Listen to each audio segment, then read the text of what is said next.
தெளிவு என்ற பழைய உரை கருத்து கூறுவதும் ஈவுடைத்தாகின்றது என்று சொல்லி ஆன்மா தன்னை அடிமை கொண்ட முறைமையை உணரும் போது ரசகாரை உணரப்பெறும். இப்போ ஒவ்வொன்றா இவர் இந்த பெண் கேட்கிறார், என்னுடைய தலைவனுடைய பெயர் என்ன நீ சொல்லு அப்படின்னு சொல்லி கேட்கிறார். அதற்கு கிளி சொல்லுவது போல இந்த 10 பாடம் அப்படி அமையப்பட்டிருக்கு. முதல்ல பேரு, ஏன்னா அதை தன்னுடைய தலைவனுடைய பெயரை கேட்டால் தலைவிக்கு ஒரு அன்பு வரும் இல்லைங்களா? அதனால முதல்ல பெயர் என்ன அப்படின்னு சொல்லி கேட்கிறார். அதான் இந்த பாட்டுல முதல் பாட்டு. ஏறார் இளங்களிய எங்கள் பெருந்துரைக்கோன் சீரார் திருநாமம் தேர்ந்துரையாய் சொல்றார்.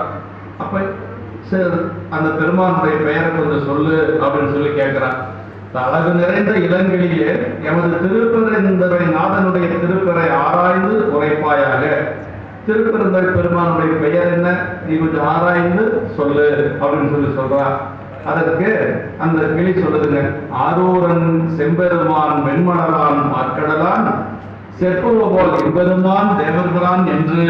இது இந்த கிளி அவ கேட்கிற கேள்விக்கு பதில் சொல்ற மாதிரி அமையப்பட்டிருக்கு. வெந்தாமரை மலர் மேல் வீட்டிருக்கும் பிரம்மனும் பார்க்கடலில் பள்ளி கொள்ளும் திருமாதன் முறைய ஆரூரன் என்றும் சிவந்த திருமேனியுடைய பெருமான் என்றும் கூறுவது போல தலைவிய நீயும் எம்பெருமான் தேவதேவன் என்று செப்புக அப்படின்னு சொல்லி அந்த கிளி சொல்லுதான்.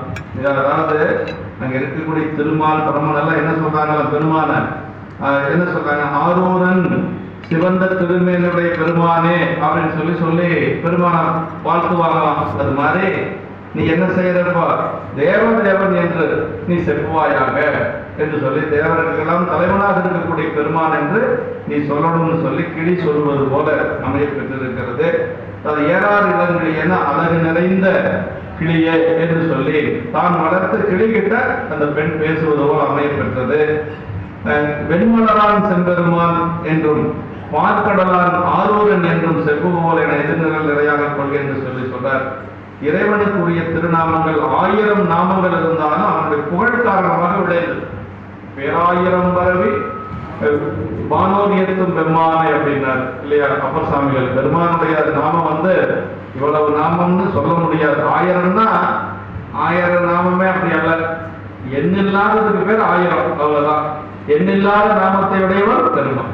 அதான் இந்த இடத்துல இறைவனுக்குரிய நாமங்கள் 1000 நாமங்களுக்கு மேல இருக்கு. ஆனா அது எல்லாமே அவனுடைய புகழ் காரணமாக அவனுக்கு வந்தது. தியாகேசன் அப்படின்னா ஏன் பெயர் வந்தது அப்படின்னா, அவன் பார்க்கடல் கடைந்த பொழுது வந்த விஷத்தை தான் உண்டு அமிர்தத்தை பிறருக்கு கொடுத்தார். அதான் அவருக்கு பேர் தியாகேசன் என்று சொல்லி இப்படி ஒவ்வொரு பெயருமே அவர் காரணமாக அமையப்பட்டதுதான். தேர்ந்துரையாய் அப்படின்னு சொல்லி முன்னம் அவனுடைய நாமம் கேட்டால் மூர்த்தி அவனுக்கு வண்ணம் கேட்டால்ங்கிற மாதிரி அத்துவித அடிமையாடக்கூடிய முதல் உபாயம் இந்த பெயரை கேட்பதுதான். ஒரு தலைவிக்கு தலைவர் மேல எப்ப அன்பு வரும், அன்பு வந்தவுடனே அவர் பெயரை கேட்டா அன்பு வரும். அதனால முதல்ல என்ன பேர் என்ன அப்படின்னு சொல்லி கேட்டாச்சு. இப்ப அடுத்தது அதே கிளியை பார்த்து அவனுடைய நாடு என்ன, என்னுடைய தலைவனாக இருக்கக்கூடிய சிவபெருமானுடைய நாடு என்ன அப்படின்னு சொல்லி கேட்கிறாங்க. ஏதமிலாயின் சொல் மரகதமே ஏழ்கொழில்கும் நாதன் நம்மை ஆருடையான் நாடுரையாய் காதலுக்கு அன்பாண்டுன்னு வருதுங்க. அன்பாண்டு காதலவர்க்கு அன்பாண்டு மேலா அருள் புரிவான் நாடென்றும் தென்பாண்டி நாடே தெளி. முதல்ல கீழே பார்த்து கேட்கிறான். ஏதமிலா சொல் மரகதமே ஏழ்கொழிற்கும் நாதன்மை ஆளுடையான் நாடுரையாய். குற்றமில்லாத இனிய சொல்லினையுடைய மரகதமணி போடும் பச்சை நிறமுடைய கிளியே, 7 உலகங்களுக்கும் தலைவனும் நம்மையும் ஒரு பொருளாக ஏற்ற ஆளாக உடையவனாகிய உயிர் தலைவன் நாடு எது உரையாய் அப்படின்னு சொல்லி சொல்றார். என்னுடைய தலைவன் எப்படிப்பட்ட பெருமான், 7 உலகங்களுக்கு தலைவனாக இருக்கக்கூடியவன், நம்மை எல்லாம் ஒரு பொருளாக நாதன் நம்மை ஆளுடையான் நாடுரையாய், நம்மை கூட ஒரு பொருளாக ஆட்கொண்ட அந்த பெருமானுடைய நாடு எது அப்படின்னு சொல்லி கேட்கிறாங்க. அந்த கிளி சொல்லுது, தம் மீது நீங்காத காதலுடையாரை அன்பால் ஆட்கொண்டு என்றும் நீங்காத திருவருள் குறிப்பவனாகிய சிவபெருமான நாடு என்றென்றும் தென்பாண்டி நாடே இதனை தெரிவாயாக. பெருமானுடைய நாடு என்னன்னா தென்பாண்டி நாடு தான். நம்ம கொங்கு நாடெல்லாம் அப்படின்னா அது என்னமோ தென்பாண்டி நாடு ரொம்ப விருப்பம் பெருமானுக்கு. ஆமா, நான் பாண்டி நாட்டிலிருந்து வரேன் அப்படின்னு சொல்லித்தானே பெருமானே வந்து மணிவாசக பெருமான்கிட்ட திருக்கோவையார் கேட்கிறார். எங்கிருந்து பாண்டி நாட்டிலிருந்து நான் ஒரு புலவர் வந்த ஒரு புலவர் அப்படின்னு தான் சொல்றார். அது என்னமோ பாண்டி நாடே பழம்பெரும் பதி அப்படிங்கிறது அப்படியே ஆயிப்போச்சு. அதான் மணிவாசக பெருமான் அவர் பாண்டி நாட்டுக்காரர் இல்லைங்களா? அதனால என்ன சொல்றாரு, பெருமானுடைய நாடு பாண்டி நாடு, தென்பாண்டி நாடு அப்படின்னு சொல்லி சொல்றாரு. நாடென்றும் தென்பாண்டி நாடே தெளி என்று சொல்லி அதுதான் அவனுடைய நாடு. தலைவி ஏழுலகுக்கும் தலைவனாகிய என் தலைவன் நாடு சொல் என கிளி காதலரை கைவிடாதவனாகிய இறைவன் நாடு தென்பாண்டி நாடு என்று சொல்லி பெருமானுடைய நாடு வந்து தென்பாண்டி நாடு என்று சொல்லி சொல்றார். அன்பு ஆண்டு மீளா அருள் காதலவர் அருள் புரியா கூட்டு என்று சொல்லி நாம் அவன் மீது செய்யும் அன்பு காரணமாக ஆட்கொண்டு எனவும் நம் மீது வைத்த அன்பால் ஆண்டு எனவும் கொள்ளலாம். அதாவது நம்ம பெருமான் மேல வைக்கக்கூடிய அன்பு நம்மை அவனை ஆட்கொள்வதற்கு காரணம் தான். நம்ம எந்த அளவுக்கு அன்பு செய்யறோமோ அந்த அளவுக்கு பெருமான் அவனை ஆட்கொள்வோம். ஆமா, அது வந்து அதுதான் ரொம்ப முக்கியம். நாடு வெற்றி தோல்விகளால் நிலைமாறுவது சிவனுக்குரிய நாடு என்றுமே மாறாததாதல் என்றும் தென்பாண்டி நாடே என்று சொல்லி சொல்றார். நாம் செய்ய வேண்டியது முதலில் அன்பு, பிறகு பின்பு காதல். இந்த இரண்டும் முறையாக உடையவரை ஆண்டு மீளா அருள் புரிவான் இறைவன் என்பது உணர்த்தினமையால் இச்செயல் அடிமை கொண்ட முறையாதல் காண்கின்றது. என்னன்னா அந்த பதிகத்துக்கு பெருமான் வந்து அடிமை கொண்ட முறை அப்படின்னு தான் சொல்றார்.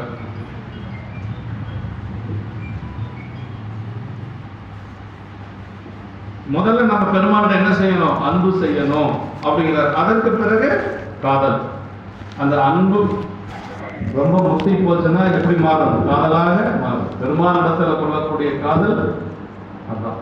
அப்படி இந்த இரண்டும் முறையாக உடையவரை ஆண்டு மீளா அருள் புரிவான் இறைவன் என்பது உணர்த்தமையாக செயல் அடிமை கொண்ட முறையை சொல்லக்கூடியது.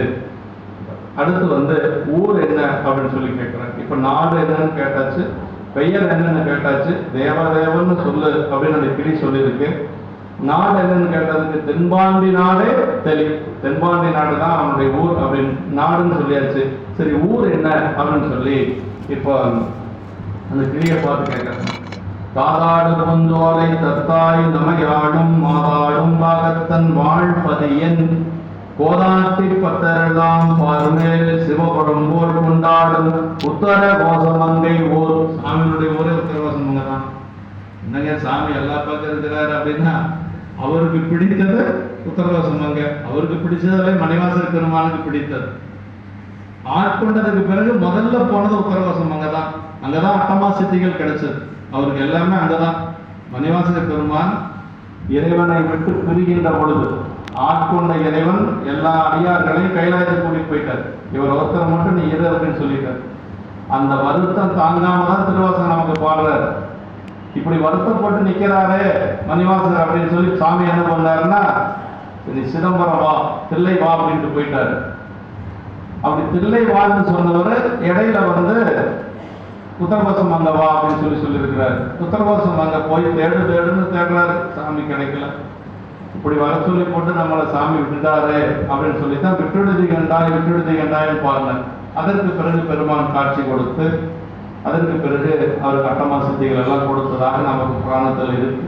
அங்கிருந்து மீண்டும் வந்து சிதம்பரம் வர இப்படிதான் பெருமான் வந்தது.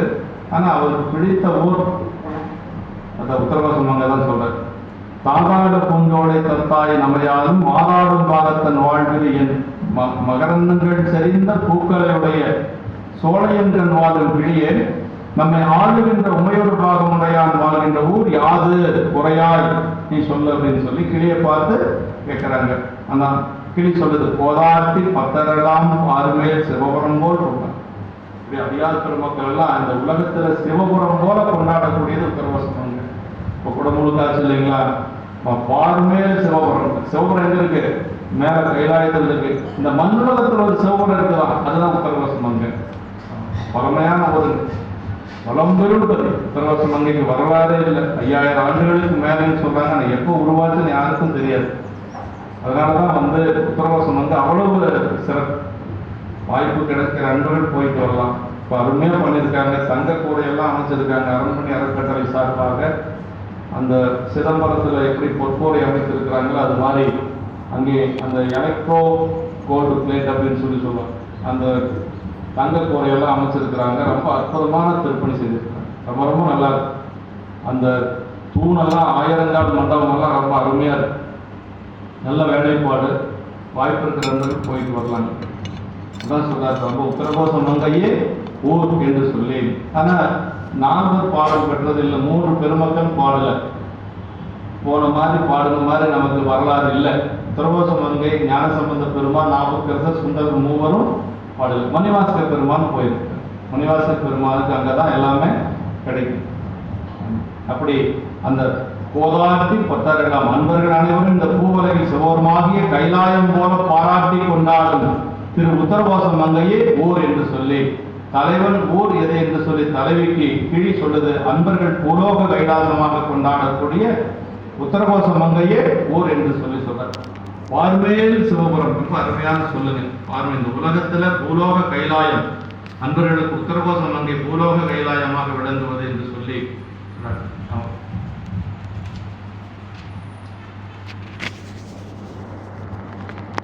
உமையும் தானுமாக வந்து ஆட்கொண்டான் எங்களின் அடிமை கொண்ட முறைமை உணர்த்தியவார் என்று சொல்லி அடுத்த திருப்பாட்டு சாமியினுடைய 6 எது அப்படின்னு சொல்லி கேட்கிறார். 6 எதுன்னு கேட்கறதுக்கு அந்த கிளி சொல்லுதுன்னு, செய்யவாய் பைஞ்சரைகள் செல்வி நம் சிந்தை சேர் ஐயன் பெருந்துரையான் ஆறுரையாய் தையலாய் வாழ்வந்த சிந்தை மணங்கழுவ வந்திலையும் ஆனந்தம் காணுடையான் 6. 6ன்னா என்ன, பெருமானுக்கு 6 என்ன அப்படிங்கிறத சொல்றாரு. சிவந்த வாயையும் பசுமையான சிறகினை உடைய செல்வியே நமது சிந்தையன்கள் இடைவிடாத இடம் கொண்ட தலைவனாகிய அந்த திருப்பெருந்துரையாருடைய 6 யாது உரையாய் அப்படின்னு சொல்லி அந்த தலைவி கேட்கிறார். அந்த கிளி சொல்றது, பெண்ணே தையலாய் வான்வந்த சிந்தை மலர்களுவ வந்திலையும் ஆனந்தம் காணுடையான் 6. 6ன்னா என்னன்னு கேட்டா சொல்றாரு பாருங்க, பெருமையோடு கூடிய மனமானது மனமாகி ஆணவத்தை கழுவ வந்து இறங்குகின்ற சிவானந்தமே என்னுடைய தலைவனது 6ஆம் கான். நம்முடைய மனங்களை எல்லாம் கழுவக்கூடியது என்ன, சிவானந்தம், பெருமானுடைய சிவானந்தம். அந்த சிவானந்தம் என்று சொல்லக்கூடியதான் அவனுக்கு 6, வேற ஒன்றும் 6 கிடையாது.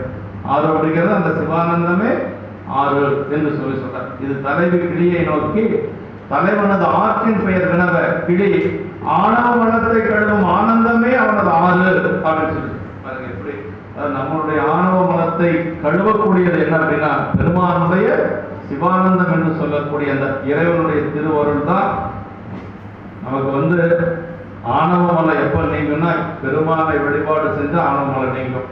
அந்த வாசனா மலை எப்ப நீங்கன்னா அடியார்களை வழிபாடு செஞ்சா தான் நீங்கும். என்னங்க ஆணவ மலையே போயிடுச்சா, அப்புறம் என்ன வாசனா மலை அவ்வளவு பெருசானா, பெருங்காயமெல்லாம் தீர்ந்து போனாலும் கூட பெருங்காய டப்பாவுடைய வாசம் போகவே போகாது. அதுதான் வாசனா மலம் அப்படின்னு. அந்த வாசனா மலை எப்ப நீங்கும், அடியார்களை திருக்கூட்டத்தை வழிபாடு செஞ்சா தான் நீங்க, அதுக்கு வேற உபாயமே கிடையாது. அதான் ரெண்டும் ரொம்ப முக்கியம். அடியார் வழிபாடு ரொம்ப முக்கியம், பெருமான வழிபாடு ரொம்ப முக்கியம்.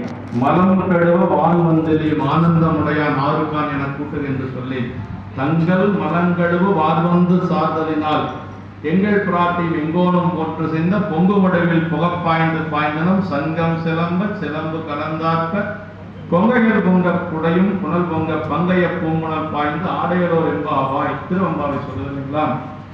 அப்ப தங்கள் மலங்கழுவு வார்வந்து சார்ந்ததினால் பெருமான் தான் நம்முடைய மலத்தை நீக்க முடியும், வேற யாராலையும் நீக்க முடியாது. ஆன்மாக்கள் உடைமையாகவும் தாம் உடையனவாகவும் ஆட்கொண்ட முறையினை உணர்த்துதலின் திருப்பாடல் அதிகாரியை உடைத்தல் காண்க என்று சொல்லி சொல்றார். அடுத்து மலை என்ன, பெருமானுக்கு மழை என்ன என்று சொல்லி, மலைன்னா எது பெருமானுக்கு மலை அப்படின்னு சொல்லி கேட்கிறாங்க. கிஞ்சுகவாய் அஞ்சுகமே கேடில் பெருந்துரைக்கோன் மஞ்சன் மரபு மலை பகராய் நெஞ்சத்து இருளகர வாழ்வீசி இன்பம் அருமுக்தி அருடுமலை என்பது தான் ஆய்ந்து கேட்கிறாங்க. என்னன்னா கிஞ்சுகவாய் அஞ்சுகமே, முழுமுழுக்க மலரை போல சிவந்த வாயுடைய அழகிய கிளியே, எஞ்ஞான்றும் கேடில்லாத திருப்பெருந்துறை நாதனாகிய மைந்தன் எழுந்தருளுக்கு மலை யாது குறைப்பாய, அவன் எழுந்தருள் இருக்கக்கூடிய மலை எது என்று சொல்லி கேட்கிற கேள்விக்கு அந்த கிளி சொல்லுது, அதாவது நெஞ்சத்து இருளகல வாழ்வீசி இன்பம் வரும் அப்படின்னார். நெஞ்சத்து இருளகல, மனத்து நிறைந்திருக்கின்ற அறியாமையாகிற இருள் நீங்க ஞானவாளை வீசி இன்பம் பொருந்திய முக்தியை அருளுகின்ற மலை என்று யான் கூறுவதனை ஆராய்ந்து தான் முக்தி என்று சொல்லக்கூடியதுதான் அவன் இருக்கக்கூடிய மலை. ஆன்மாக்களுக்கு என்ன செய்யறான் பெருமான்? மனதிலே நிறைந்திருக்கக்கூடிய அறியாமை என்ற அந்த இருளை நீக்கி ஞானவாளை வீசி இன்பம் பொருந்திய முக்தியை அருளுகின்ற அந்த மலை என்று யான் கூறுவதனை ஆராய்ந்து என்று சொல்லி சொல்றார். இதையே பெருந்துறை அரசனாகிய வீரனது மலையை கூறுக என்று சொல்லி கேட்க, வீட்டின்பத்தை அருளும் மலையே அவன் மலை, முக்தி தான் அவனுடைய மலை என்று சொல்லி சொல்ற. பிஞ்சிடும் அப்படின்னா முன்முறுக்கு போன்ற வாயுடைய பெண்ணே அப்படின்னு சொல்லி வாய கிளியே அப்படின்னு சொல்லி சொல்ற. முக்தி அருளும் மலையே அவன் மலை என பயனை கொண்டு பயன் தரும் பொருளை உணர்த்துகின்றார். முக்தி அருளுதலாகிய பயன் கைலை கண்டு வேற்று மலைகள் எதற்கும் இன்மையான் என்க. கைலாயம் மட்டும்தான் நமக்கு முக்தி கொடுக்கும். ஒரு மலை முக்தி கொடுக்குதுன்னா அது கைலாய மலையாத்தான் இருக்க முடியும். ஆமா, மலை அப்படின்னா நமக்கு கைலாய மலை. சைவத்துல திருமலை அப்படின்னாவே என்னன்னா கைலாயம் தான் நமக்கு திருமலை.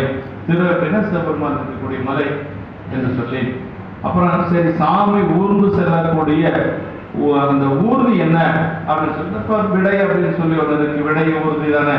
அது மாதிரி இப்ப என்ன விடை ஊர்தி சொல்றாங்க, இப்பாடே எம்பு கூடு புகழ் என்கிலேயே ஒப்பாடா சீருடையான் ஊர்வது என்ன, எப்போதும் தேன்புறையும் சிந்தையராய் தெய்வ பெண் ஏத்திசைப்ப வான் புறவியூரும் மகிழ்ந்து. கிளியை பார்த்து கேட்கிறாங்க, எனது கிளியே கூட்டின் கண் புகாதே ஒப்புரைக்கு இயலாத புகழையுடைய பெருமான் உறுதியாக கொண்டு ஊறுவது என்ன, இப்பக்கம் சொல், பக்கத்துல சொல்லு. சாமி உறுதியாக சொல்லுவது எது அப்படின்னு சொல்லி பக்கத்துல சொல் அப்படின்னு சொல்லுகின்ற பொழுது கிளி சொல்றது, தெய்வ மகளிர் தேனையொத்த வனமுடையவர்களாக எப்போதும் தோத்தரிக்க. அப்படியே தெய்வ பெண்கள் எல்லாம் பெருமானை எப்பொழுதும் அந்த தோத்தரி அப்படின்னா வாழ்த்தி கொண்டிருப்பாங்களாம். அப்படி தோத்தரிக்க மனமகிழ்ந்து ஊர்வது ஞான ஆகாயமாகிய குதிரை என்று கூறியது. அப்படின்னா ஞானம் நமக்கு கிடைக்க ஆன்மாக்களுக்கு பெருமான் கொடுக்கக்கூடிய அந்த ஞான ஆகாயமாகிய குதிரை என்று சொல்லி பெருமான் செல்லக்கூடிய ஊர்தி என்னன்னா ஞான ஆகாயம் என்று சொல்லக்கூடிய ஊர்தி என்று சொல்லி சொல்றார். தெய்வ மகளிர் தேவையொத்த மனமுடையவர்களாக அந்த கிளிய ஒப்பிலா புகழுடைய பெருமானுக்கு ஊர்தி எது என்று கேட்க, அவர் தெய்வ பெண்கள் துதிக்க ஞான ஆகாயமாகிய புறவியை ஊர்வர் என்பது கிளி. ஞான ஆகாயமாகிய அந்த குதிரையை ஊர்வது பெருமான் கிளி ஊர்வர் என்று சொல்லி சொல்றார். ஊர்வதுன்னா ஊர்தியாக கொள்வது. எப்போதும் ஊர்வது என்ன, எப்பொழுதும் பெருமான் விடையில வருவார் இல்லையா, விடதான் பெருமானுடைய ஊர்தியாக இருக்கும். ஐராவணத்தின் மீதும் சூரியன் சந்திரன் யானை பூதம் இவற்றின் மீதும் ஓரொரு கால் எழுந்தருள்வன் எப்போதும் ஊர்வது வான் புறவியே என்று சொல்லி. வான் புறவிங்கிறது ஞானம் என்று சொல்லக்கூடிய ஞான ஆகாய புறவி என்று சொல்லி சொல்றார். பெரிய குதிரை வான் புறவிங்கிறது பெரிய குதிரை, ஞான ஆகாயமாகிய குதிரை என்று சொல்லி சொல்றார். அருவச்சிவன் ஞானமாகிய குதிரையில் வரக்கூடும் என்பது தெரியும் என்று சொல்லி சொல்றார். அடுத்தது இறைவனுடைய படை என்ன, அவனுடைய படை போர் படையெல்லாம் என்ன அப்படின்னு சொல்லி கேட்கிறேன். கோற்றேன் மொழி கிள்ளாய் கோதில் பெருந்துரைக்கோன் மாற்றாரை வெள்ளும் படை பகராய் ஏற்றார் அழுக்கடையா நெஞ்சுருக மும்மழங்கள் பாயும் கடுக்கடைகான் கைக்கொள் படை. தலைவி கேட்கிறார், கொம்புத்தேனின் இனிமையொத்த இனிமையான மொழிகளை பேசும் கிளியே, குற்றமற்ற திருப்பெருந்துரைநாதன் நம் பகைவர்களை வெல்லும் படைக்களம் யாது சொல்வாயாக. தன்னுடைய பகைவர்களை எல்லாம் வெல்லக்கூடிய படைக்களம் என்ன, சாமிக்கு ஒரு படைக்களம் இருக்குமல்ல, அதை சொல்லு அப்படின்னு சொல்லி கேட்கின்ற பொழுது சொல்றான், எதிர்ந்தவர் அறியாமையாகிய அழுக்குடையது கனிந்த அன்பால் நெஞ்சுடுக மூன்று மலங்களின் மீதும் பாயும் சூலமே இறைவன் கை கொண்ட படைக்கலமாகும். இதனை காண் என்றவாறு. அதாவது பெருமான் கையில மூவிலை சூலம் வச்சிருக்கிறார் இல்லைங்களா, அந்த மூவிலை சூலம் என்ன செய்யுமா, நம்முடைய மும்மலங்களை மும்மலங்களை சிதைக்கக்கூடியது மூவிலை சூலம். சிறு தொண்ட நாயனார் குணத்துல சொல்றார், அந்த மூவிலை சூலத்தை பற்றி சொல்லுகின்ற பொழுது அடியவர் பெருமக்களுடைய மூன்று மலங்களை போக்கக்கூடியது மூவிலை சூலம். அதுதான் அவனுடைய படைக்கருவி என்று சொல்லி சொல்றாரு. அதாவது கிளியே பெருந்துரையான் பகைவரை வெல்லும் படையாது சொல் என்றாலாக கிளி எதிர்ந்தவர்கள் அழுக்கடையாமல் மனமுருக மும்மலங்களையும் பாய்ந்து அழைக்கின்ற குடல் சூலமே அவனுடைய படை என்று சொல்லி சொல்றார். கோட்டைன கொம்பு தேன், மரக்கொம்புகளில் கட்டப்பட்ட அடையில் உள்ள தேன் எல்லா தேனிலும் இனிமையானும் பண்பானும் உயர்ந்ததாதலில் அதனை கிளியின் மொழிக்கு ஓமித்து இங்கனம் விழித்தார் என்று சொல்லி கோட்டைன கொம்பு தேன் இருக்கிறதே ரொம்ப உயர்ந்த தேன் கொம்பு தேன் தான். மாற்றார்னா மாறுபட்டவர்கள். இறைவன் அனாதி நித்தியமானவன், இயல்பாகவே பாசங்களில் நீங்கினவன், மக்கள் இறைவன் அருளால் பாச நீக்கம் பெற்றவர்கள். இறைவன் முற்றும் உணர்பவன், மக்கள் இறைவன் உணர்த்தும் அறிவனதாக உணர்வு சிற்றறி உடையவர்கள். அதனால மாற்றார் அப்படின்னாருங்க. மாற்றார் அப்படிங்கிறது என்னன்னா மாற்றாரை வெல்லும் நம்மை போன்ற மக்களை என்று சொல்லி பொருள். மும்மலங்கள்னா ஆணவம் கண்மம் மாயை அவற்றை இலக்காக கொண்டு பாய்வது சூழப்படை. சூழப்படையானை சொன்ன தமிழ் மாலை கோலத்தார் வாழ வல்லார் நல்லாருன்னு சொல்லி ஞானசம்பந்த பெருமான் பாடுறார் இல்லைங்களா. சூழப்படையானை அப்படிங்கிறது அங்க வருது. ஏற்றார் என்பதற்கு நாடனுடைய சன்னிதானப்பட்ட சுத்தான்மாக்களே சிவரூபம் அவர்களின் மனம் அருகா வண்ணம் என்று சொல்லி அடியேன் இடைவிடாது எதிர்பட்டேன் அதனால் அழுக்கடையாது ஆண்டு கொண்டான் என்று அடிமை கொண்ட முறை உணர்த்திற்று என்று சொல்கிறார். 8வது திருப்பாட்டு. முரசு பெருமானுக்கு முரசு என்ன என்று சொல்லி கேட்கிறார். அந்த கிளி சொல்லுது, இன்பான் மொழிக்கில்லா எங்கள் பெருந்துரைக்கோன் முன்பான் முழங்கு முரசு அம்பாய் அன்பால் பிறவி பகை கடங்க பேரின்பத்து ஓங்கும் பருமிக்க நாதப்பறை. அதாவது இன்பான் மொழிக்கில்லாய் வாழ்போலும் இனிய மொழி பேசும் கிளியே எமது திருப்பெருந்துரைநாதன் திருமுன்பு முழங்குகின்ற முரசு யாது மொழிவாயாக. அவனுடைய முரசு என்ன? பெருமானுக்கு ஒரு முரசு இருக்கும் இல்லையா, அது என்ன அப்படின்னு சொல்லி கேட்கிற பொழுது சொல்றார். கிளி சொல்லுது, அடியார்கள் தம் மீது வைத்த இடையரா பேரன்பினால் அவருடைய பிறவியாகிய பகை கெட்டொழிய பேரின்ப ஒளியை மிக்கொழிக்கும் பரநாதமே பறை என்று சொல்லி. பரநாதம் இல்லைங்களா, பெருமான் இருக்கக்கூடிய பரநாதம், அதுதான் அவருடைய முரசு என்று சொல்லி. அது எப்படிப்பட்டது? அடியார்கள் பெருமான் மீது வைத்த இடையரா பேரன்பினால் அவருடைய பிறவியாகிய பகை கெட்டுடைய பேரின்ப ஒளியை மிக்க ஒழிக்கும் பரநாதமே பறை என்று சொல்லி சொல்ல. தலைவி கிளியே திருப்பெருந்துறை பெருமான் திருமுன்பு முழங்கும் முரசு யாது மொழிவாயாக என்ன? கிளி ஆன்மாக்களின் பிறவியாகிய பகையடங்க பேரின்பத் உயர்ந்துழைக்கும் பரநாதமே பறையாம் என்று சொல்லி.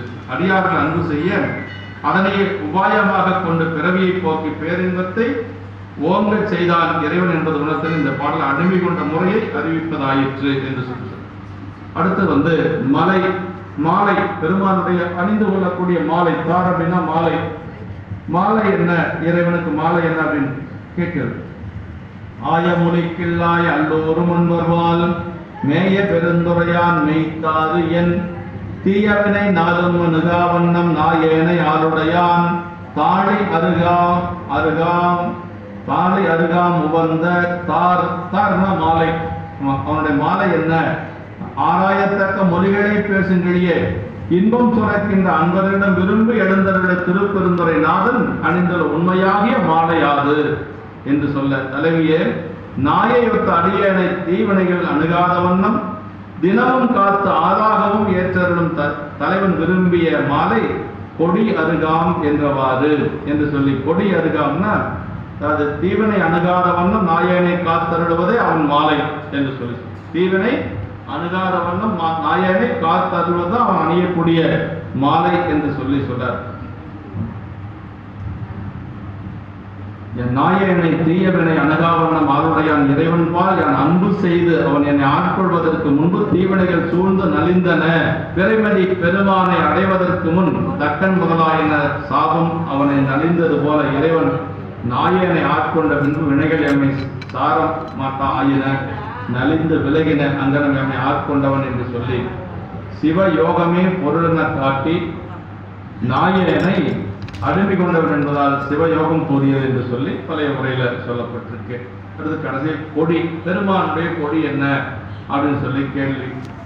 அந்த கிளி சொல்லுது, சோலை பசுங்கிளியே தூணீர் பெருந்துரைக்கோன் கோலம் பொழியும் கொடி கூறாய் சாலவும் ஏதிலார் துண்ணென்ன மேல் விளங்கி ஏற்காட்டும் கோதிலா வேறாம் கொடி. சோலையின்கண் வாழுகின்ற பச்சை கிளியே தூய்மையான நீர் சூழ்ந்த திருப்பெருந்துறை தலைவனது அழகு விளங்கும் கொடியாது திருப்பெருந்துறை பெருமானுடைய அழகு விளங்கும் கொடி யாதுன்னு கேட்கறதுக்கு அயலார் மிகவும் திடுக்கிட விண்ணின் மேல் விளங்கிய அழகும் எழுச்சியும் காட்டுகின்ற குற்றமில்லாத கொடி இடபம். இடப கொடிதான் பெருமானுக்கு புகழ்ந்த கொடி. இடபமே கொடி என்று சொன்னார். அப்படி இடபமே கொடியாம் என்று சொல்லி இந்த கேள்விக்கு அது கிளி பதில் சொல்லுது.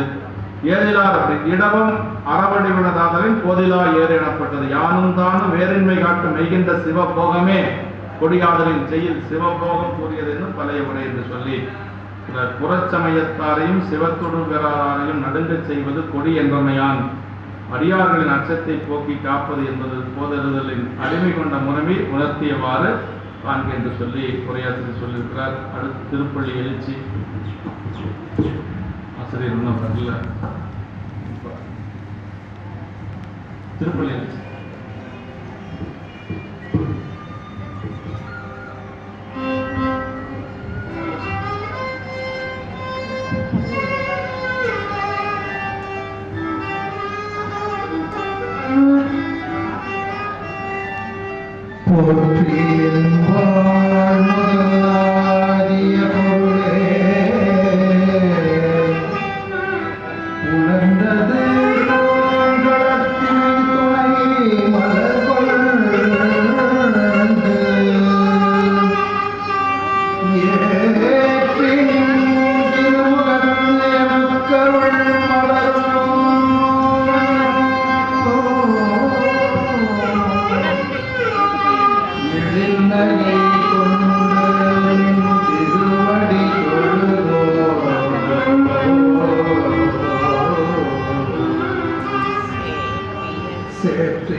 கமலங்கள் மலரும் தம் வயல்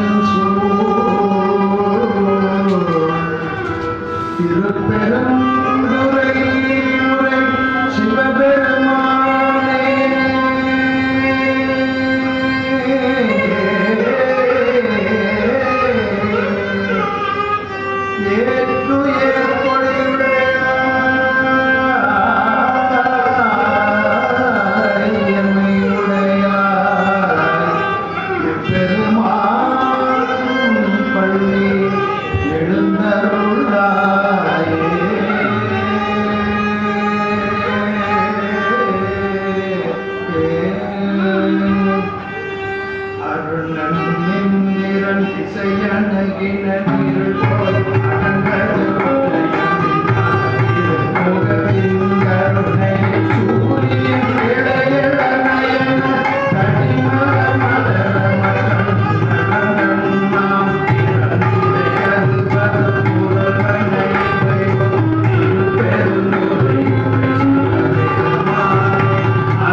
கேட்டறியோ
திருச்சிற்றம்பலம்.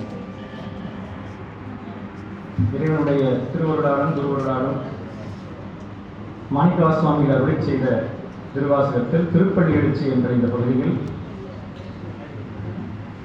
பாடி எழுந்தும் முன்னமே குறிப்பிட்டது போல இறைவனுடைய திருவருளால் மாணிக்கவாசக சுவாமிகள் திருவாசகத்தை அருளை செய்ததை பெரியவர்கள் தொகுத்து 4 அகவற்பாவில் அமைந்த பகுதி முதலிலும் தொடர்ந்து 100 பாடல்கள், தொடர்ந்து 50 பாடல்கள், அடுத்து 10 பாடல்கள் வரிசையில் இந்த திருப்பள்ளி எழுச்சியை அமைத்திருக்கின்றார்கள். இதில் திருப்பள்ளி எழுச்சி என்று இதுக்கு பெயர் சூட்டியிருக்கிறாங்க. இதற்கு முதலிய பொருளாக துரோதான சுத்தி என்று இதுக்கு பெயர் வைத்திருக்கின்றார்கள். துரோதான சுத்தி என்று சொல்கின்ற போது, துரோதானம் என்றால் மறைத்தல் சுத்தி. உயிர்களுக்கு வினைப்பயன்களை ஊற்றி அந்த நிலையில் இறைவனுடைய திருவுருளாகிய சக்தி ஆன்மாக்களினுடைய அறிவை மறைத்து நின்று ஊற்றலின் அதுக்கு துரோதான சக்தி என்று சொல்வார்கள். அந்த வினைப்பயன்களை முற்றும் ஊட்டி முடித்த பிறகு அந்த துரோதான சக்தியை என்ன செய்யும்? அருள் சக்தியாக மாறும். நகரம் வகரமாக மாறும். அப்படி வகரமாக மாறி அருள் செய்கின்ற அந்த நிலைப்பாட்டை தான் உங்களுக்கு துரோதான சுத்தி என்று சொன்னார்கள். இது அந்த காலங்களில் உங்களுக்கு துயிலிடை எழுதல் அப்படின்னு சொல்லி சங்க இலக்கியங்கள் எல்லாம் உண்டுங்க.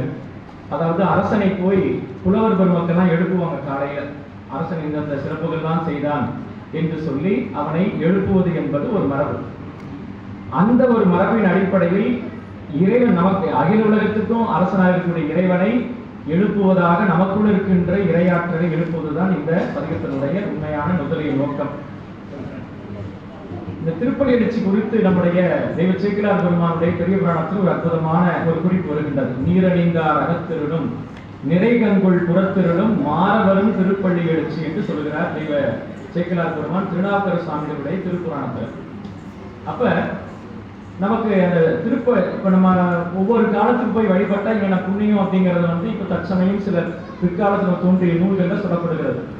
காலையில போய் வழிபாடு பண்ணா நோயாகணும், உச்சி காலத்துல வழிபாடு பண்ணா செல்வம் பெருகும். அதனால பாருங்க இப்ப கோயிலெல்லாம் உச்சி காலத்துல நல்ல கூட்டம், எல்லா கடனாளிகளும் அங்கதான் இருக்கிறாங்க. சரி, எப்படியோ எங்கேயோ போறது கோயிலுக்கு வராங்க, அது வரைக்கும் சந்தோஷம். அப்படி இந்த பிறவி கடன் தீர்க்கும் பெருமான் அப்படின்னு திருச்சேரையில் இருக்கின்ற பெருமானுக்கு பேர். நம்ம என்ன பண்ண, அந்த பிறவி விட்டுட்டான், கடன் தீர்க்கும் பெருமான். அதனால அதை மட்டும் பிடிச்சிக்கிட்டு 27 வாரம் திங்கக்கிழமை தொடர்ந்து போனா திருச்சேரை பெருமான் கை எப்படியோ எங்கேயோ போறதுக்கு சாமிகிட்ட போறாங்க, அது வரைக்கும் சந்தோஷம். எப்படியாவது ஒரு ஈர்ப்பு கொடுக்கணும்ல சாமி. அந்த செடி முளைக்கிறதுக்கு ஒரு ஏதாவது ஒரு பிடிமானம் வேணும், இல்லைன்னா அது வராது உங்களுக்கு. அப்படி அந்த வகையில் நமக்கு அருமையாக இந்த மாலை நேரத்தில் போய் வழிபட்ட இந்த புண்ணி இரவு அப்தசாமத்தில் போய் வழிபட்டா வீடு பேர் கிடைக்கும் அப்படின்னா சொல்லி சில பின்னாடி புராணங்கள்ல சொல்லியிருக்கிறாங்க. மற்றபடி நம்ம திருமுறைகளை பார்த்தீங்கன்னா எல்லா நாளும் எப்போ வேணாலும் போய் வழிபடலாம், எல்லா நாளும் வழிபடணும், எல்லா நேரம் வழிபடணும். அதுவே அப்பர் சாமி சொல்கின்ற பொழுது ஒரு பொழுதும் திருக்கோயில் சூழாராகின்றார். ஒரு பொழுது 6 காலம் பூஜை நடக்குது, அதுல ஒரு காலமாவது நம்ம என்ன பண்ணுமா, கோயில போய் வழிபாடு பண்ணணும். இன்னைக்கு குறைந்தபட்சம் ஒரு காலமாவது போயிருக்கணும். என்ன காலம் போனீங்கன்னு சந்திக்கிற போது, அடியார் சந்திக்கிற போது நான் இன்னைக்கு உச்சி காலம் தான் போனாங்க, சாயரசு தான் போனாங்க, திருப்பதி அரிசி தான் போனாங்க அப்படின்னு சொல்லணும் உங்களுக்கு. அப்படிதான், அதுதான் சிறப்பு. அன்னைக்கு கோயிலுக்கே போவீங்கன்னு சொல்லக்கூடாது. அதுல எந்த காலம், அதான் அடியார்களுக்குரியது. மற்ற உலகாயுத மக்கள் என்ன பண்ணுவாங்க, இன்னைக்கு கோயிலுக்கு போகணுன்ட்டு அவங்க போவாங்க வருவாங்க. ஆனா அடியார்களை பொறுத்த வரைக்கும் அந்த காலம், இன்னைக்கு காலையில் நாங்கள் குடிமாடிச்சு கொண்டு தரிசனம் பண்ணிட்டு போயிருந்தேன், உச்சி போட்டு போயிருந்தோம். தரிசனம் பண்ணி புறப்புற நேரத்தை பார்த்து ஒரு அடியார் அந்த இடத்துல ஓடி வந்தாங்க. காலசந்தி ஆகுது, வாங்க வாங்க அப்படின்னா.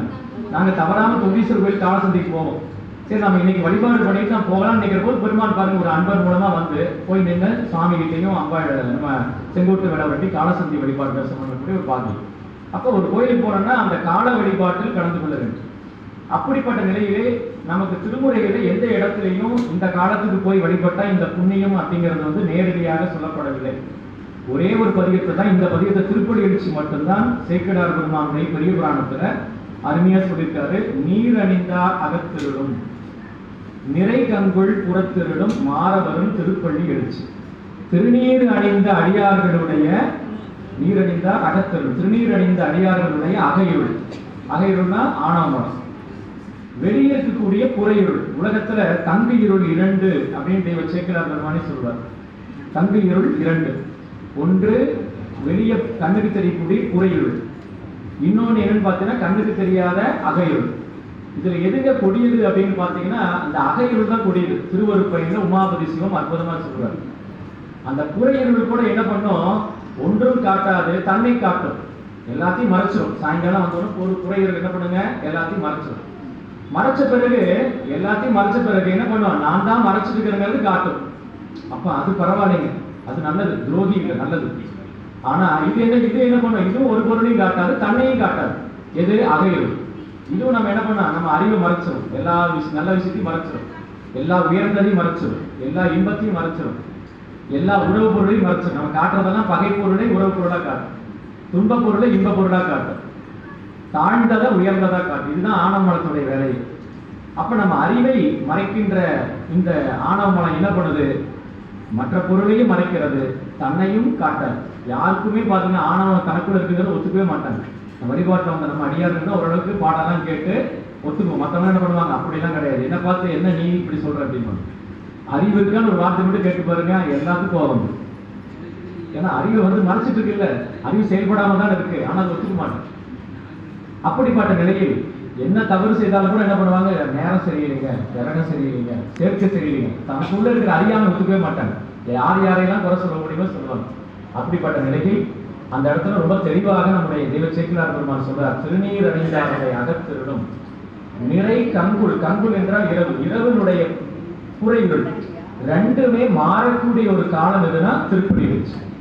திருப்பலி எழுச்சியில மட்டும்தான் யாரெல்லாம் வந்து வழிபடுறாங்களோ, திருநீர் அணிந்து வழிபடுறாங்களோ, அவங்க உள்ளத்துல இருக்கின்ற அகையிருளும் விலகுறது, வெளியே இருக்கின்ற புரையிருளும் விலகுகிறது.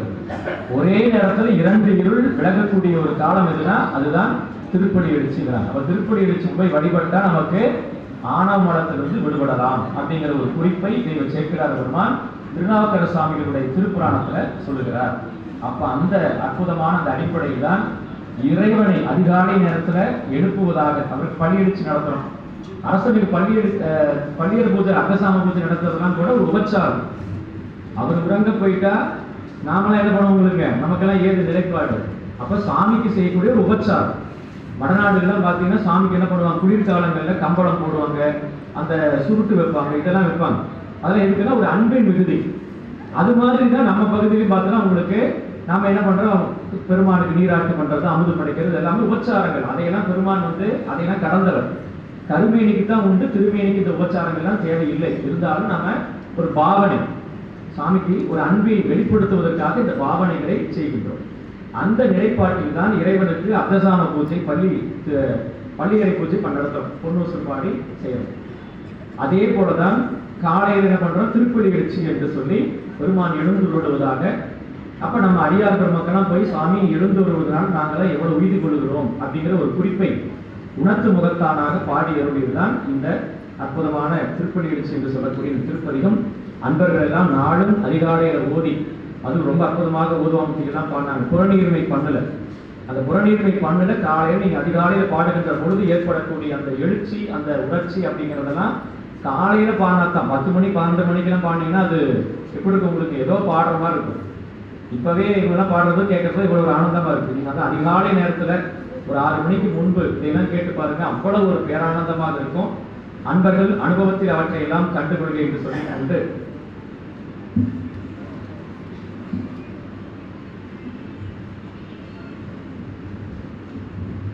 தொடர்ந்து நம்முடைய முதல் திருப்பாடலாக மாணிக்கவாச சுவாமிகள் பாடிய திருப்பலி எழுச்சி நம்முடைய ஓதுவாமூர்த்தியெல்லாம் முழுமையா பாடினாங்க. நமக்கு தவக்குறைவு பார்த்தீங்கன்னா இதுல 10 பாடல் கிடைக்க வேண்டியது எத்தனை பாடல் கிடைச்சிருக்குங்க, 9 பாடல் தான் கிடைச்சிருக்கு. 10வது பாட்டு நமக்கு மறைந்து வழக்கு ஒழித்து போயிடுச்சு. இதுல அந்த முதல் பாடல சொல்கின்றார், எடுத்துடனே என்ன சொல்றார், போற்றியன் வாழ் முதலாகிய பொருளே புலர்ந்தது பூங்கடல். புலர்ந்தது நமக்கெல்லாம் வாழ் முதல், வாழ்க்கைக்கு முதலான பொருள் யார் அப்படின்னு பார்த்தீங்கன்னா சிவபரம்பொருள் தான். போற்றியன் வாழ் முதலாகிய பொருளே என்று பெருமானை நோக்கி விழித்து புலர்ந்தது பூங்கடற்கு இணை துணை மலர் கொண்டு ஏற்று நீ திருமுகத்து எமக்கு நீ மலரெல்லாம் கொண்டு வழிபாட்டு வந்திருக்கிறோம். அந்த அருமையா சொல்றாங்க, இணை துணை மலர் கொண்டு உன்னுடைய இணைக்கு, உன்னுடைய திருவடி இணைக்கு ஏற்ற மலர்களை எல்லாம் எடுத்துக்கொண்டு நாங்கள் இங்கே வந்திருக்கின்றோம். அப்படிப்பட்ட நிலையில் திருமுகத்து, ஏற்றினின் திருமுகத்து, எங்களுடைய இந்த எங்களுக்கு அருள் செய்யும் முகத்தானாக உன்னுடைய திருமுகத்தை எங்களுக்கு காட்டி அருள் செய்து எழில்நகை கொண்டு நீ திருவடி தொழுவோம்.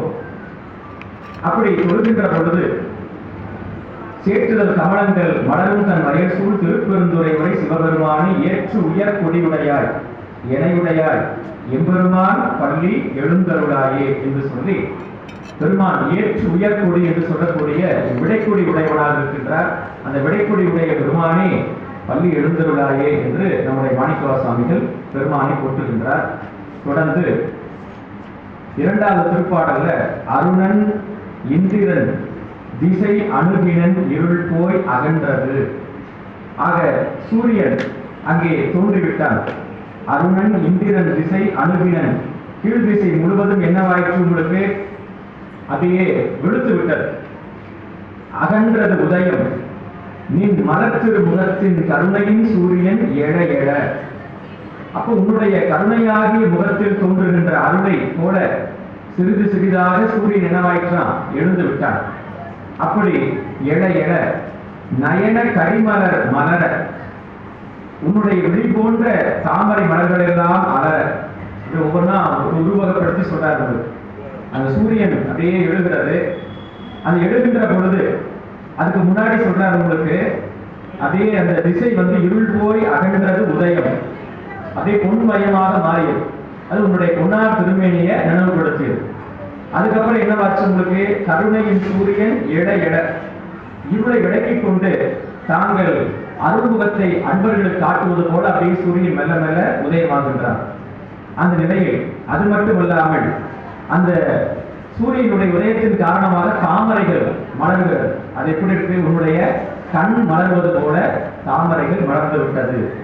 ஆக திரை நிறை அருள் பதம் முரள்வன இவையோர். அப்ப அந்த நிலையில் வண்டுகள் எல்லாம் என்ன பண்ணுது? மலர்களை வைத்துக் கொண்டிருக்கிறது. இவையோர் இப்படியெல்லாம் மலரக்கூடிய அற்புதமான அந்த காட்சிகளை எல்லாம் சொல்லி திருப்பெருந்துறை உரை சிவபெருமானே அருள்நிதி தரவரும் ஆனந்த மலையே. இந்த அருள் ஆகிய நிதியை, கருணை ஆகிய நிதி நமக்கெல்லாம் கொடுக்க வரக்கூடிய பெருமான் ஆனந்த மலை. அந்த மலையை நாம நாடி போக முடியாது, அந்த மலையை நம்ம நாடி வரும். அதனாலதான் உமாபதேசன் சொல்லுவார், தாமே கொடுக்கும் அவரே. நம்ம முயற்சியால் போய் நாடுறதுன்னு என்ன இருக்குங்க அப்படின்னா, என்னால் உனையடைய வந்தேன் எனில் இடரில் இந்நாளளவும் இருப்பேனும் சொன்னார் தர்மயாதனத்தினுடைய குரு முதல்வர் குருஞான சம்பந்தர். அப்படி அந்த வகையில் உங்களுக்கு நம்ம முயற்சி எதுவும் இல்லை. அப்ப சுவாமி தான் கொடுக்கிறார். அருள்நிதி தர வரும் ஆனந்த மலையே, அலைகடலே, கருணையாகி கடலே, பள்ளி எழுந்தருளாயே அப்படின்னு சொல்லி இங்கே பெருமானை போற்றுகின்றார். தொடர்ந்து மூன்றாவது திருப்பாடல்ல பூவின பூங்குயில். காலை அதிகாலை நேரத்துல இந்த மாதிரியான இன்னிசை ஒளிகள் எல்லாம் நம்ம கேட்கலாம். அந்த காலங்களில் சொல்லுகின்ற போது கோழி கூப்பிட எழுவது அப்படிம்பாங்க. இன்னைக்கு எல்லாம் செல்போன் கூப்பிடதான் நாம எழலாம். அப்படி ஒரு நிலைமைக்கு நாமெல்லாம் போயிட்டோம். ஆனா அந்த காலம் கோழி கூப்பிடப்பாங்க. அப்ப இயற்கையான ஒளிகளை நிறைய கேட்கும். காலையில நேரமா எடுத்தீங்கன்னா எல்லாமே என்ன பண்ணும்? அதனுடைய பணிக்காக காலையில் புறப்பட்டு போகும். இப்போ அதெல்லாம் நமக்கு திருவுருள் என்ன உணர்த்துதல்னா, அதுக்கெல்லாம் அது வந்த வேலையை அது செய்யுது. நாமளும் என்ன பண்ணணும்? நாமளும் அதிகாலையில் எழுந்து குளிச்சுட்டு கோயில் நோக்கி போகணும். நம்ம பிறவியுடைய நோக்கம் என்ன? அதை நாம செயல்படுத்துறது.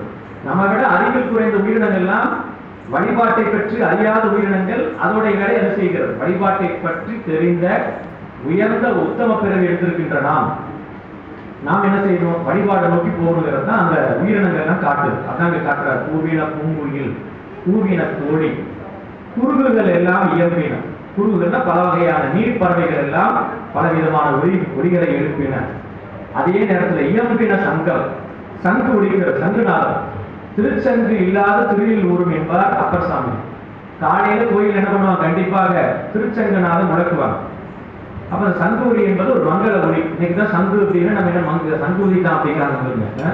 அதை இன்னைக்கு ஒரு அமங்கல சொல்லாக்கிட்டாங்க. ஆனா சங்குநாதங்கிறது அவ்வளவு ஒரு திருச்சின்னம், அவ்வளவு ஒரு விசேடமானது. அப்படிப்பட்ட அந்த சங்குநாதம் ஒலிக்கிறது. ஓவின தாரகை ஒளி ஒளி உதய ஒருப்படுகின்றது விருப்பொடு நமக்கு. அப்படி அந்த தாரகை ஒளி, தாரகை என்று சொன்னால் நட்சத்திரங்கள். தன்னார் ஒளி முழுங்கி தாரகைகள் தாமகல அப்படின்னா, அப்படி இந்த தாரகை நட்சத்திரங்கள் எல்லாம் என்னவாகிறது? அப்படியே அகன்று கொண்டிருக்கிறது. அப்படிப்பட்ட நிலையில் ஒளி சூரியன் அப்படியே உதயமாய் கொண்டிருக்கிறார். அப்படி உட்படுகின்றது விருப்போடு நமக்கு. அதெல்லாம் எங்களுக்கு விருப்பத்துடன் நன்மை தருகின்றனவாக உன்னுடைய திருவடி எங்களுக்கு காட்டாய். இந்த இடத்துல விருப்போடு நமக்கு தேவனச்சரி கடல் தாளினை காட்டாய். உன்னுடைய திருவடியை நாங்கள் விருப்போடு வந்திருக்கிறோம் தரிசிக்க, அதை நீ காட்ட வேண்டும். திருப்பெருந்துறை உரை சிவபெருமானே, யாவரும் அறிவறியார், எல்லாருக்கும் விண்ணாளும் தேவருக்கும் மண்ணாளும் மன்னவருக்கும் மற்ற உயிரினங்கள் எல்லாருக்கும் அறிதற்கு அரிதானவர், ஆனால் எமக்கு எளியார். அடியார்களுக்கு அவர் எளிமையானவர். ஆக எமக்கு எளியார் எம்பெருமான் பள்ளி எழுந்தருளாயே என்று சொல்கிறார். தொடர்ந்து 4வது திருப்பாட்டுல இன்னிசை வீணையர் யாழினர் உருவார். கைலாயத்தில் எப்படி இருக்கும், இந்த கைலை காட்சி எப்படி இருக்கும் அப்படிங்கறத நமக்கு அற்புதமா காட்டுறார்.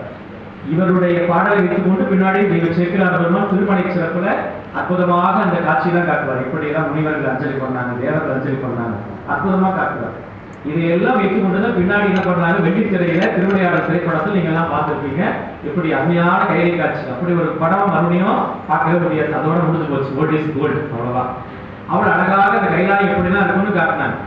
அது மாதிரி இந்த இடத்துல வந்து நம்முடைய மணிவாசகர் அற்புதமா காட்டார். இன்னிசை வீணையர் யாழினர் உருவார். ஒரு பக்கம் இன்னிசை வீணை யாழ் இதெல்லாம் ஒரு பக்கம் வாசிக்கிறாங்க.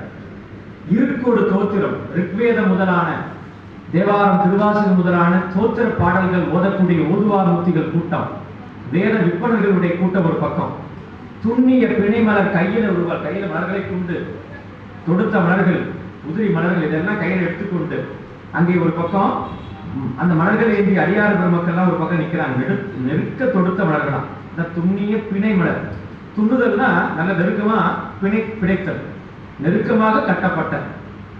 துணித்தல் தான் என்ன பண்ணுவாங்க, துணியின் பேர் வந்துச்சுங்க, துணித்தல் தான்.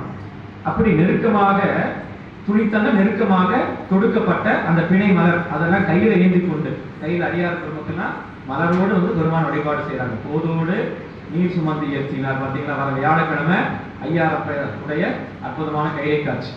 போதோடு நீர் சுமந்து ஏற்றி புகுவார் அவர்கள் புகுவேனார். அந்த மாதிரி துண்ணிய பிணைமலர் கையினர் உருவார். ஒரு பக்கம் தொழுகையர், சாமியுடைய அருமைப்பாடல் நினைத்து அழக்கூடிய ஒரு அழுகையர் ஒருவார். துவழ்கையர், பெருமானுடைய அந்த அற்புதமான சிந்தனைகளை தான் சிந்தித்துக் கொண்டு அப்படியே உருகக்கூடியவங்க, மண்ணில் புரளக்கூடியவங்க, துவழ்பவர்கள் ஒருபாள் அப்படின்னார்.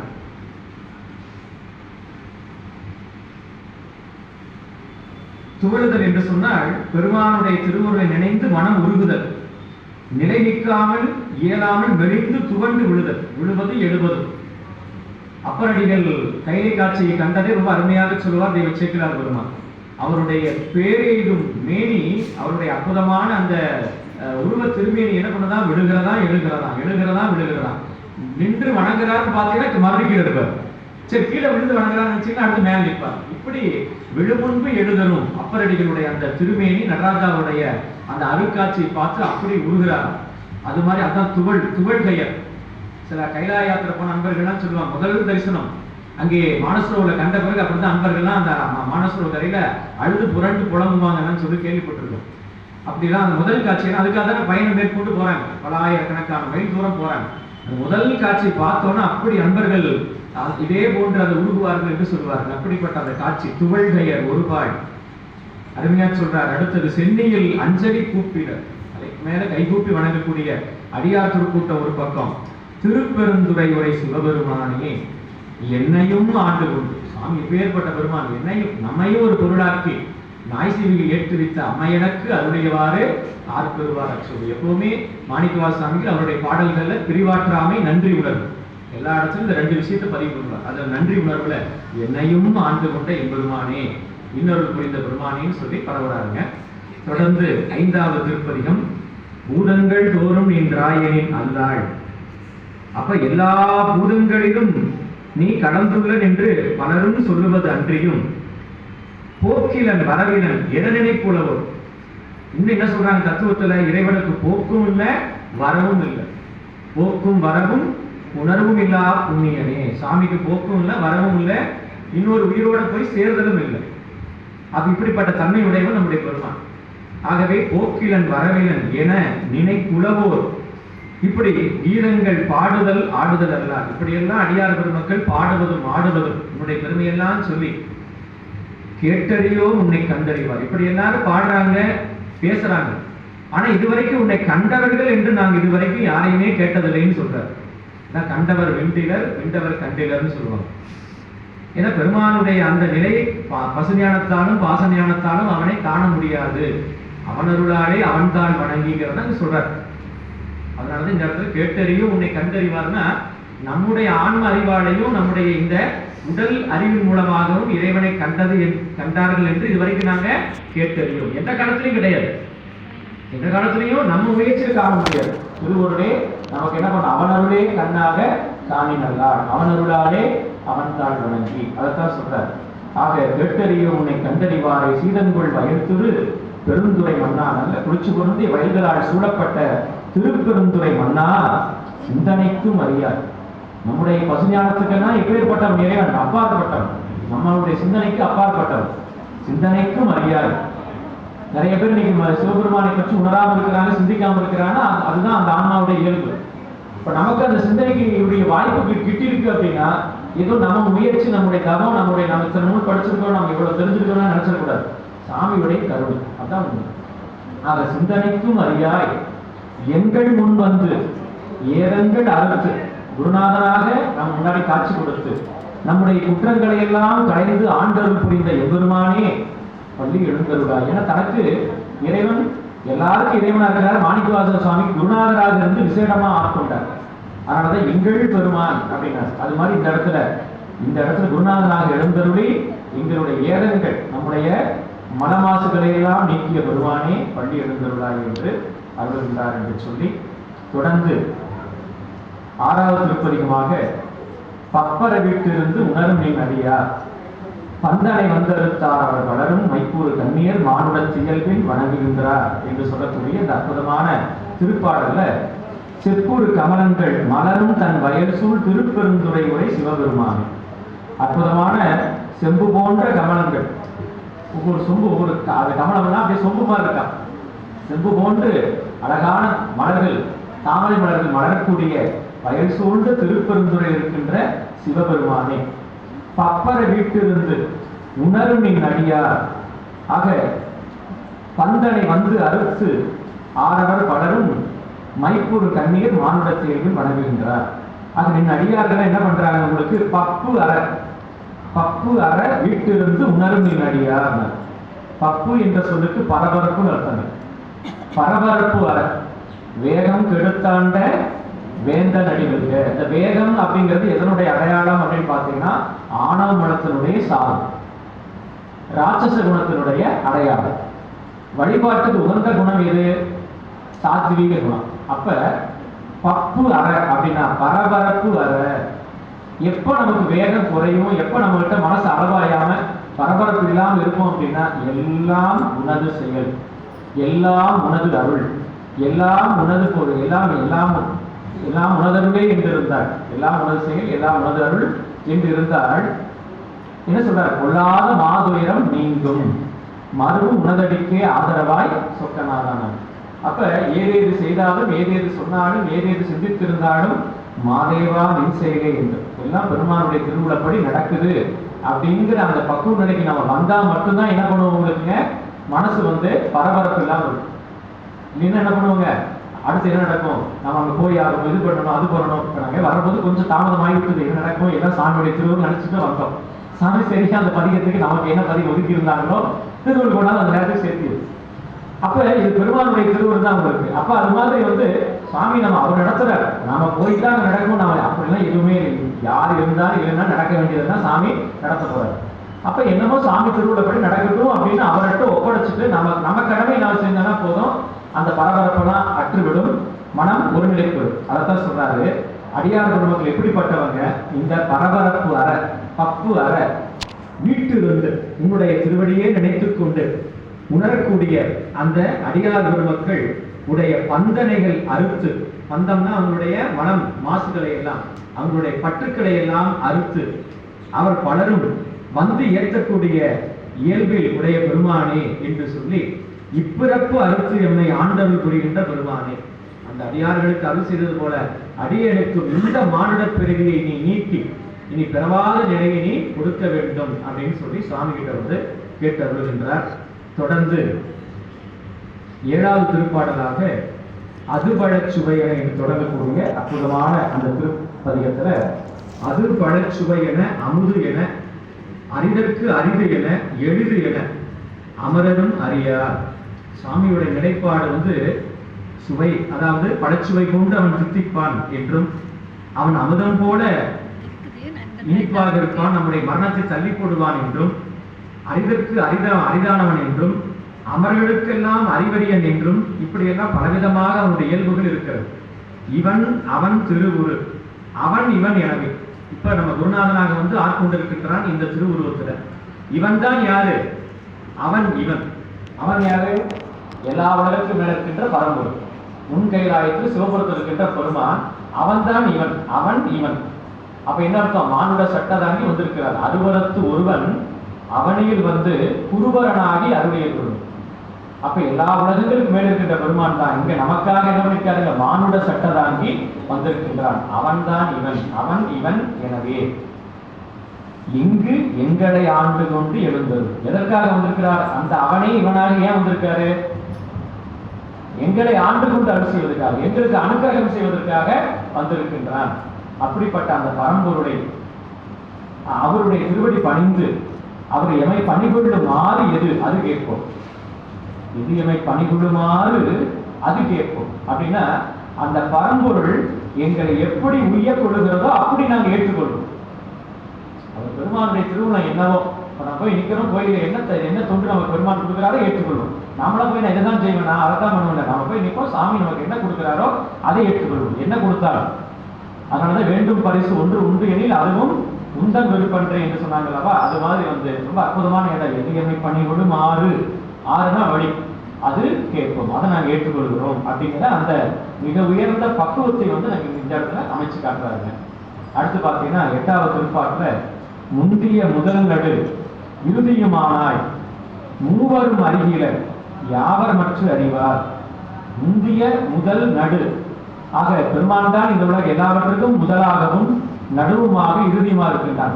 முதல் நடுவுனா எல்லாவற்றையும் தோற்றுவிப்பவர் அவர் தான் முதல். இறுதி என்று சொன்னால் எல்லாவற்றையும் ஒடுக்குபவர் அவர் தான். சரி, நடு என்றால் என்ன? நடுவில் இருந்து எல்லாவற்றையும் காப்பாற்றுபவரும் அவர் தான். அப்ப முதல் நடு இறுதி ஆனாய் மூவரும் அறிகிற யாவர் மற்ற அறிவார். அப்ப மூவரும் அறியவில்லை என்று சொன்னால் வேற யார் அறிவாங்க? மூவரும் அறிகிற பிரம்மா விஷ்ணு ருத்ரன் என்று சொல்லக்கூடிய மூவரும் அறிகிற யாவர் மற்ற அறிவார். பந்தனை விரலையும் நீயும் நீ அறியார் பழங்குடிதோறும் எழுந்து அருளிய வரனே. ஆக எல்லா அடியார்களுடைய இல்லங்கள் தோறும் எழுந்தருளுகின்ற பெருமானே, செந்தழல் குறைதரு மேனியும் காட்டி திருப்பெருந்துறை உரை கோயிலும் காட்டி. செந்தழல் செந்தழல்